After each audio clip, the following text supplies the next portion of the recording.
আপনাদের সকলকে এই চ্যানেলে আবারও স্বাগত জানাই।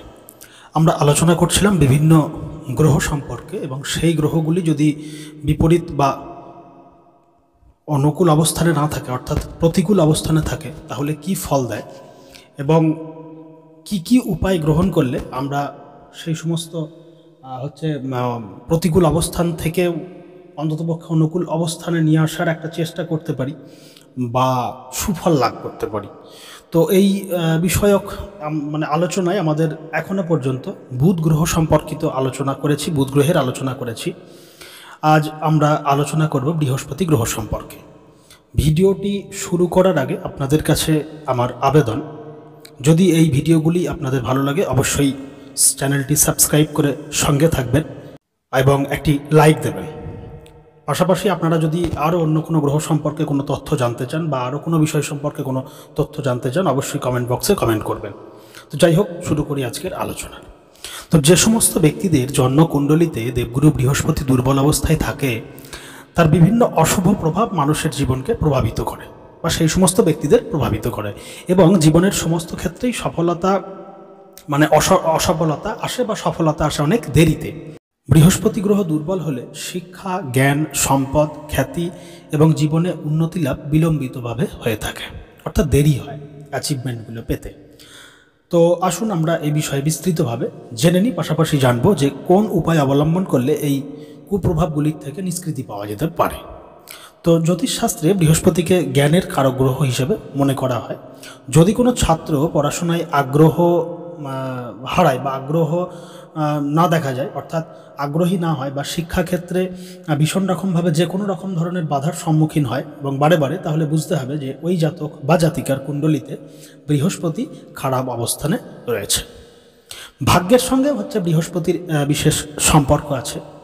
এই গ্রহটি অর্থাৎ বৃহস্পতি কুণ্ডলিতে অশুভ অবস্থায় বা দোষযুক্ত হলে সেই জাতক বা জাতিকারা তাদের কোনো কাজেই ভাগ্যের সঙ্গ পান না বা ভাগ্য সঙ্গ দেয় না।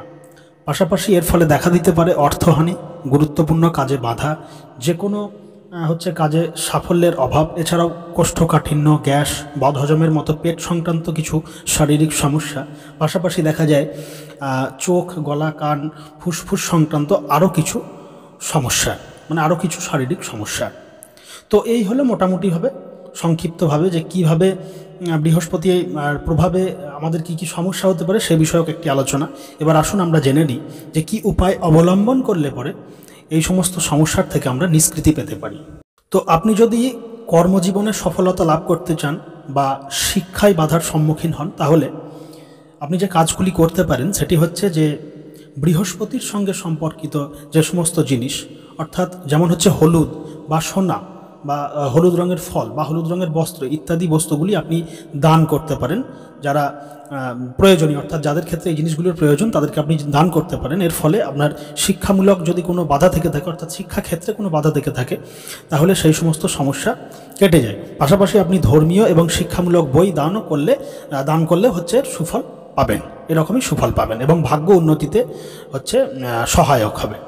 পাশাপাশি প্রত্যেক বৃহস্পতিবার মাতা লক্ষ্মী এবং ভগবান শ্রী বিষ্ণুর পূজা করুন, এতেও আপনার জীবনে শান্তি এবং সমৃদ্ধির অভাব হবে না। বৃহস্পতিবার স্নানের আগে স্নানের জলে হলুদ মিশিয়ে স্নান করুন এবং সম্ভব হলে যে কোনো কলা গাছে জল দিন এবং সেখানে একটি প্রদীপ প্রজ্বলিত করুন, এতেও আপনি অনেক সুফল পাবেন।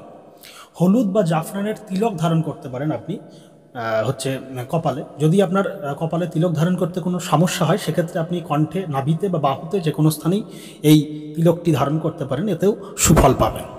যদি সাংসারিক সমস্যা বা স্বামী স্ত্রীর মধ্যে কলহ সংক্রান্ত বিশেষ কোনো সমস্যা দেখা দেয়, তো সেক্ষেত্রে হলুদ কাপড়ের ওপর ভগবান বিষ্ণুর বা দেবগুরু বৃহস্পতির কারুর ছবি বা মূর্তি রেখে, অর্থাৎ ভগবান বিষ্ণুর বা দেবগুরু বৃহস্পতি কারুর ছবি রেখে যদি আপনি তার পূজা করেন হলুদ ফুল দিয়ে, তাহলে পরেও এই সমস্ত সমস্যার সমাধান করা সম্ভব বা এই সমস্ত সমস্যার সমাধানগুলি হতে থাকে।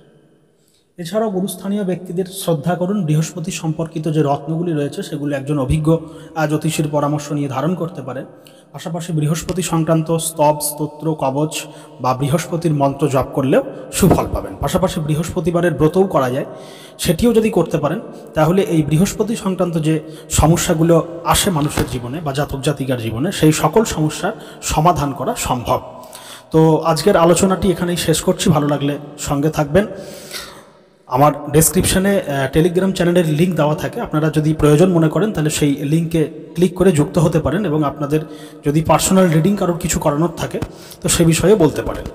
তো দেখা হচ্ছে পরের ভিডিওতে, ততক্ষণের জন্য ধন্যবাদ এবং নমস্কার।